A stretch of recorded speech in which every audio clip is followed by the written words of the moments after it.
Hai, Assalamualaikum warahmatullahi wabarakatuh.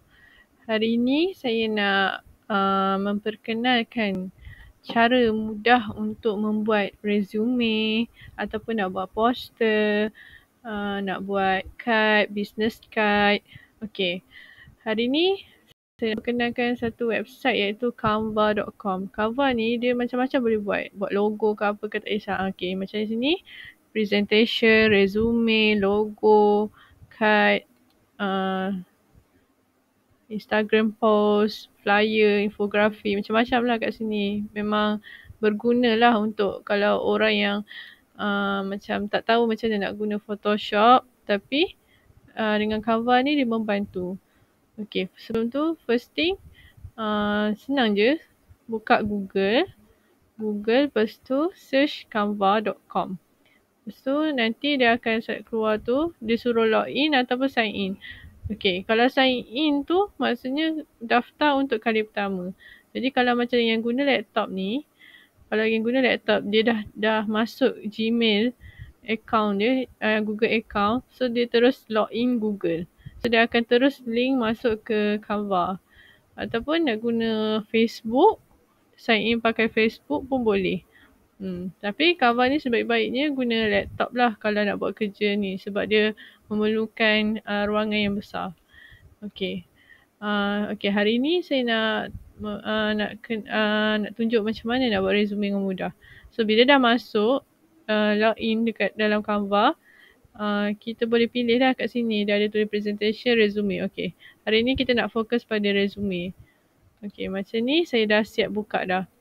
Okay, bila dah buka, tekan sahaja pada resume ni. And then dia akan keluar lah template. Dia ada macam-macam template kat sini. Ada pelbagai lah jenis. Dan ikutlah macam mana cita rasa jenis nak template macam mana, nak ada corak-corak macam mana, dan nak ada details yang macam mana, bergantung pada diri masing-masing lah. So macam contoh kat sini, dia dah susun siap-siap berkenaan maklumat yang perlu ada dalam resume. Jadi sebab tu dia mudah untuk kita susun maklumat tanpa perlu fikir panjang. Just tukar-tukar je edit kat sini. Macam contoh education. Contoh kalau nak letak, tukar je lah. Tekan kat sini. Okay, lepas tu delete and type je lah contoh sekolah SMK Pelagat. So macam tu lah. Okay, lepas tu yang ni contact.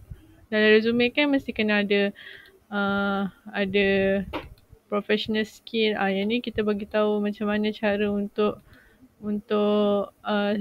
kemahiran kita. Okay, lepas tu yang ni pengalaman kerja, pendidikan, anugerah kalau ada, itu media sosial. Okay, tu je lah. Okay, lepas siap semua tu, kalau dah siap edit, tukar gambar. Kalau gambar ni, kita kena buang gambar dia. Dia suruh tulis sini delete image.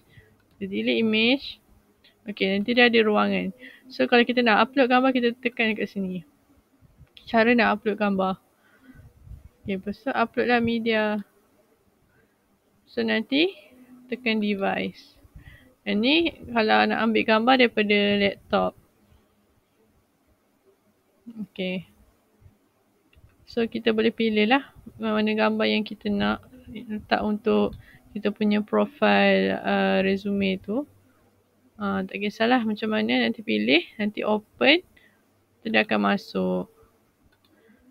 So macam contoh kat sini saya dah ada banyak contoh dah.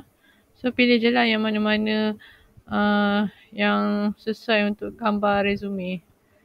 Okay. Lepas tu